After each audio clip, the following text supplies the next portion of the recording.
Welcome back my fellow Force users, I'm your host Triple S, and in this video I'll be breaking down the 4th episode of the first season of Ahsoka titled Fallen Jedi. Let's begin. Number 1, and right off the bat, I know most people probably already know this, but just in case you don't, dear viewer, Ahsoka calling Thrawn the heir to the Empire is a reference to the first book in the Legends Thrawn trilogy novel series. The trilogy that covers Thrawn rallying as many Imperial forces as possible in an attempt to destroy the New Republic. Spoiler alert, he doesn't succeed. Number 2, I mean we already knew Hugh Yang had some moves when he got his head and arms shot off in the Clone Wars Season 5 episode Citizen a Test of Strength and went all Sanji on one of Hondo's pirate crew, so it's cool to also see him throw some punches here in this droid v droid brawl. Number 3. May I make one request of you both? Stay together. You always did better that way. This is foreshadowing. Number 4. Yes, let me just bring my son along as we fly into a potentially incredibly dangerous situation. I'd rather him die alongside me than become an orphan. Number 5, I wonder why from this point on Ahsoka decides to not use her Shoto lightsaber for the rest of the episode. Bit weird. Number 6, well I guess Marek wasn't Ezra, but then who, and more importantly, what the hell was he? What was with the greenish black smoke that erupted out of him? Could it be related to Night Sister magic? Similar to how when Darth Sidious killed Savage Opress in the Clone Wars at Season 5 Episode 16 The Lawless, and Mother Talzin's magic left his body, causing him to lose his monstrous form and shrink back to his original size. And also, as the smoke escapes, the body of Marek deflates, similar to the mask of the unnamed Inquisitor Ahsoka killed in Tales of the Jedi Season 1 Episode 6 Resolve. Could these two be related somehow? Or could he be Johann Kraus from Hellboy 2 The Golden Army? I mean, why not? Makes as much sense as it secretly being Ezra with amnesia. Number 7. Go! Stay together. Foreshadowing. We interrupt this Triple S Variety Channel video to bring you this important message. Have you remembered to carry out the 3 S's? S number 1, subscribe to the Triple S Variety Channel. S number 2, smash that like button. And S number 3, share this video with friends, family, and relevant communities. We now return you to your Triple S Variety Channel video already in progress. Number 8. Alright, now I'm going to put my tinfoil hat on and explain an insane, conspiracy level theory I've cooked up whilst on Spice. In the Thrawn trilogy, we meet the character Joruus C'baoth, that's how I'm going to pronounce it. I don't know if that's how you pronounce it, but that's how I'm going to pronounce it.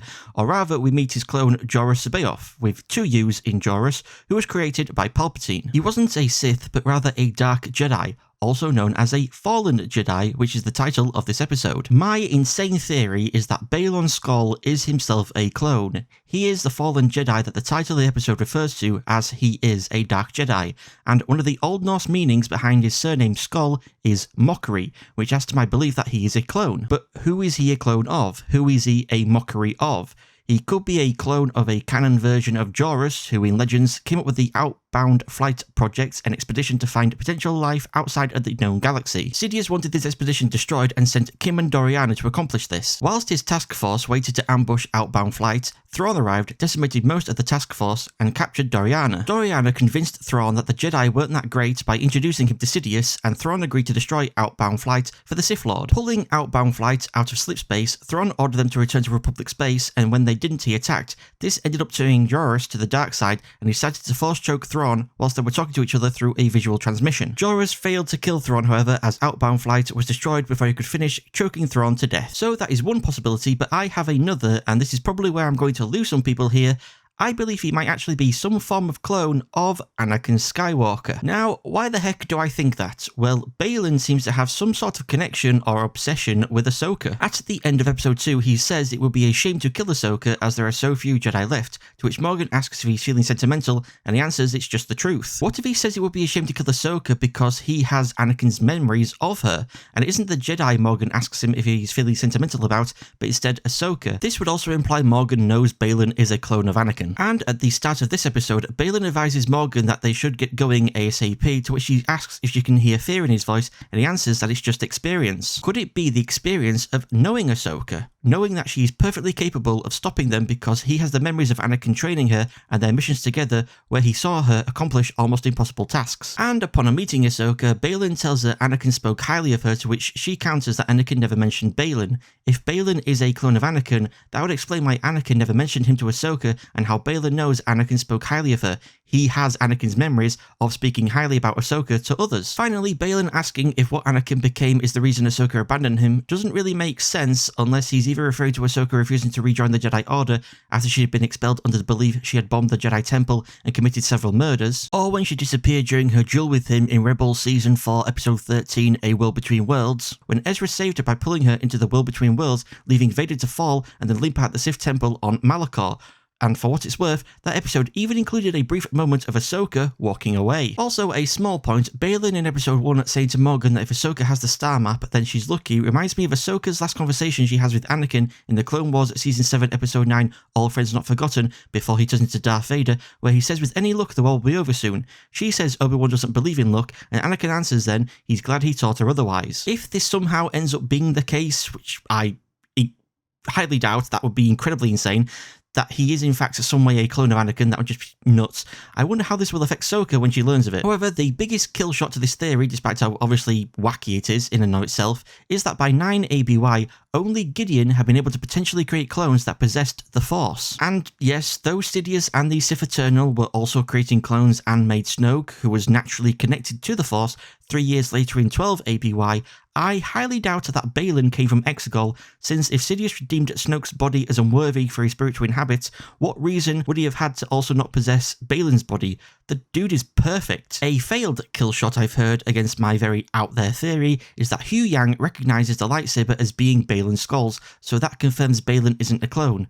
I call this a failed killshot because who's to say this clone didn't take Baylan's lightsaber and name for his own? And in before people say I'm 100% wrong and that Fallen Jedi refers to someone else, let me just say you believing it refers to someone else is just as much a theory as me saying it refers to Baylan who is a clone.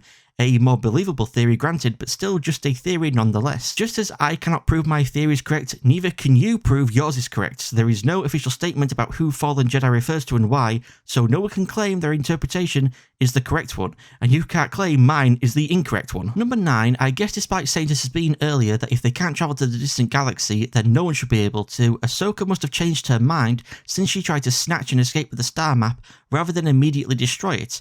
But then later she apparently changes her mind again and tells Sabine to destroy it, so I've got no idea what she actually wants to do with it. Number 10, couldn't Ahsoka have destroyed the machinery and equipment connected to the star map pedestal to stop the Eye of Sion from plotting the jump to the distant galaxy, rather than just focusing on removing the star map? Number 11, judging from what Baylan says to Sabine about her family dying on Mandalore, Clan Ren perished during the Great Purge of Mandalore and Ahsoka was somehow involved. What I believe happened was whilst Sabine was training with Ahsoka, she heard about the Purge and wanted to go and save her family, but Ahsoka stopped her from leaving. Ahsoka most likely believed it would have been a chop suey mission for Sabine, whereas Sabine viewed it as Ahsoka not trusting her to be able to do it, that she wasn't strong enough. This could also be the reason why Ahsoka and Sabine went their separate ways. Number 12, Baylan tells Sabine that he wishes to travel to the distant galaxy for the greater good. But what does he mean by this? What does the greater good mean to Baylan?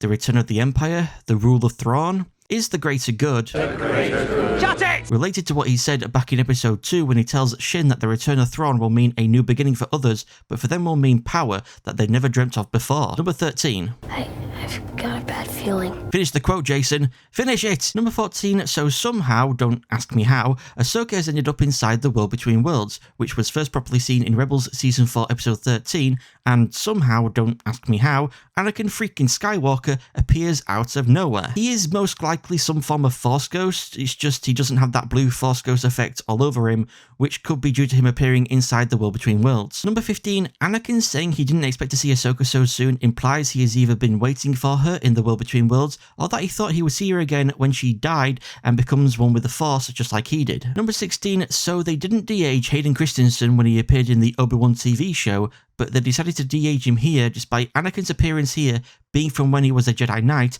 and so should actually look older than in the Obi-Wan flashback where he was a Padawan. Number 17. Yeah, not a fan of the creepy music that plays after it cuts to black when the episode ends. Bad vibes, man. Bad vibes. To round all this off, my most disliked part of the episode goes to Hera being an irresponsible parent and bringing her son along on a potentially dangerous mission. And my most liked part of the episode goes to all the lightsaber duels and seeing the various stances used by all the sword-wielding characters. Really cool. That was breaking down episode 4 of Ahsoka. Thank you all so much for watching. I've been Triple S, you've all been amazing, and I shall see you all in the next video.